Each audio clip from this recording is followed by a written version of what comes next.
Hi, and welcome along. The Gardener Ben here, with the first of your best of selections for 2023. Firstly, let me apologise for how long it's taken to bring you some of these collections. Never in all of my gardening years have I experienced a weather year quite like we've had over 2023. It has been absolutely brutal. Normally, the roses flower all the way through from the end of May, storming their way through June and National Rose Month. Have a couple of weeks break, and then into July we've got plenty of blooms to bring you. However, this year, July being absolutely scorching hot and bone dry for weeks on end, July was an absolute washout, with nighttime temperatures sometimes plummeting down into double figures, which are really cold for this time of year, and raining relentlessly. So I'm only just being able to bring you a volume of blooms worthy of making these videos for you now. So the first of the best of collections for this year is the deep strong pinks. You asked me to line these roses up and draw comparisons, and now with the new launch of Penelope Lively, the question is alive about bringing this rose in comparison to with other roses that are balanced on the ladder next to me. So let's get into this. First of all, let me please explain that all of these roses have an individual and personal rose review from myself. There's well over 110 of them filmed, available for you to watch across all platforms, whether it's YouTube or whether it's Instagram. They're all there for you to watch. So these best of collections are only ever really a quick snapshot of each particular rose. These aren't actually ranked, so look out for my best of and top 20 collection that will be revised at the very end of this series of videos. So these aren't in any particular ranked orders, but you asked me to draw up my best of the very deep and strong pinks, and I've brought them together in this very small collection, and I'm going to showcase each particular rose for you one by one. And top of the shop, it's a very difficult colour to actually describe. This absolutely gorgeous rose is Gabriel Oak, ranking very highly with me indeed. This is a large shrub rose from David Austin Roses, reaching around 5 feet by 5 feet eventually. A large informal shrub which does need a little bit of support, but Gabriel Oak is a fantastic coloured rose. Very difficult to photograph. I'm going to bring that closer into the camera for you again. Very difficult to photograph and very difficult to describe. A very strong cerise pink with a lovely silver edge to it, very much like the new edition for 2023, which is obviously Penelope Lively, has this iridescent sheen to the flower. One of the first complete package roses that David Austin launched, bringing together health, vigour and fragrance all in a really hard working rose. Really beautiful flower colour brought together with purple stems, really strong fragrance and great for disease resistance. So this one is Gabriel Oak, one of the strongest colours available. Lower down here we have a very firm favourite with you all. This is Princess Alexandra of Kent, producing some of the largest flowers within the David Austin collections.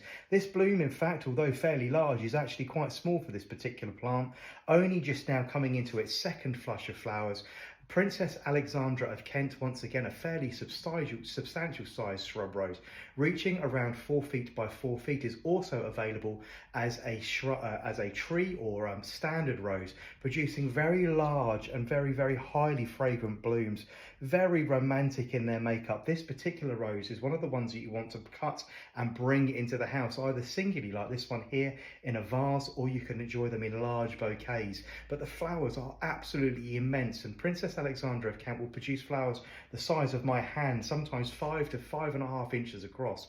And if the weather, like today it is in the UK, is really inclement, maybe you're experiencing a little bit of wind and rain, it's always worth going out and cutting these blooms before they get ruined by the wind, because the flowers are so large they won't often actually snap off the plant. So the next in this particular collection is the Princess Alexandra of Kent. Next to her, another princess. This one is a strong favourite of mine. The very lovely Princess Anne. A really hard-working David Austin rose with very little fragrance, but this particular rose is well worth growing. No rose in your garden will work as hard as Princess Anne. Always one of the first in flower in the garden is always one of the last in flower as well. And I know I've done several tutorials about how to deadhead your roses, when more importantly to deadhead your roses, but Princess Anne is one of those roses that I like to walk the line a little bit with. She ages so beautifully, turning from this lovely strong true pink right into a magenta purple as before the actual petals drop, exposing the lovely yellow right in the very, very center of the flower just before they drop, and actually goes a beautiful purple color, gray in hue, just before the petals drop themselves. So it really, really is very pretty.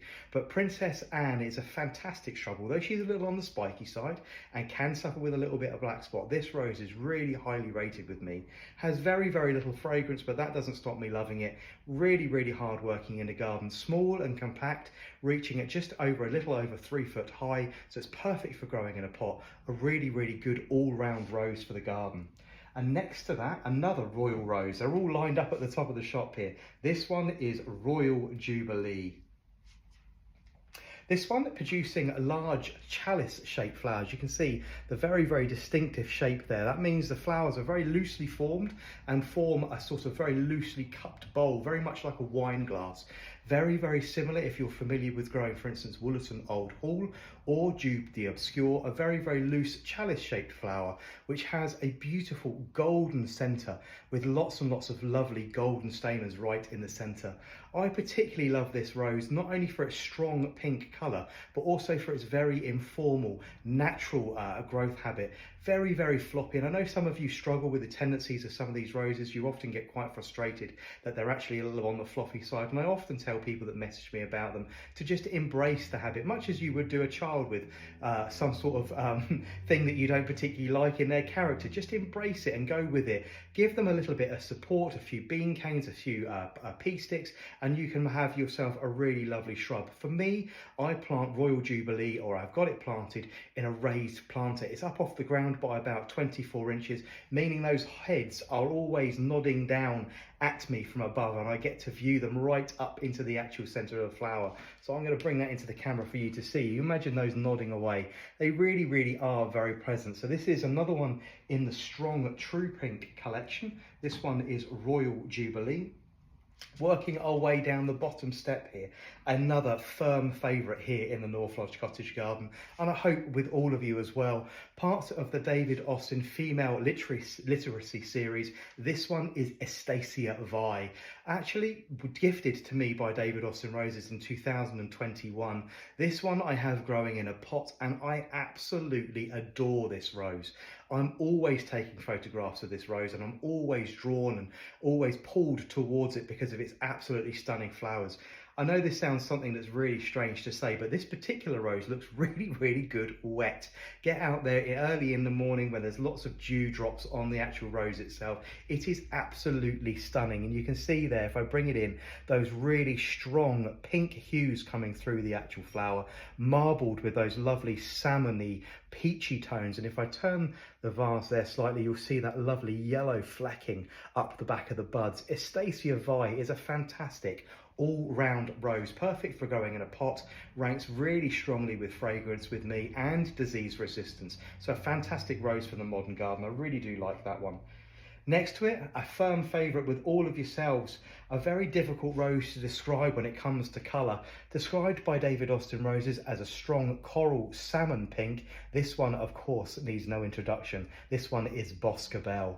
A really small shrub reaching just 3 feet by 3 feet. So this particular rose is great for growing right at the very front of the border or in a container if you are having to grow in on a patio or maybe a terrace where you can really, really enjoy its fragrance. This particular rose rates really highly with fragrance with myself, and I know you guys love it as well. So Boscobel here in the strong true pink section.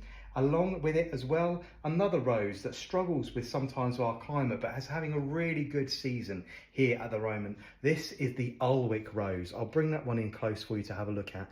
A really deeply cupped pink flower, which brings in those really, really strong salmon tones. This particular rose, as we move into the back end of the season, is going to be very, very salmon in its colour, very much like a salmon mousse, a very, very deep pigment to it, picking up the same tones as Boscobel. In the heat, if it is particularly warm, and I know some of you are experiencing growing this very successfully in Australia and America and New Zealand, this one does bleach out a little bit, and the outsides of the petals can actually get scorched by the sun if it is particularly warm. But this is the Ulwick Rose, which completes this selection. Now, unfortunately, I haven't been able to bring you all of the roses that could have been actually in this particular collection. Not everybody is in flower, and we're lacking one or two really, really good ones.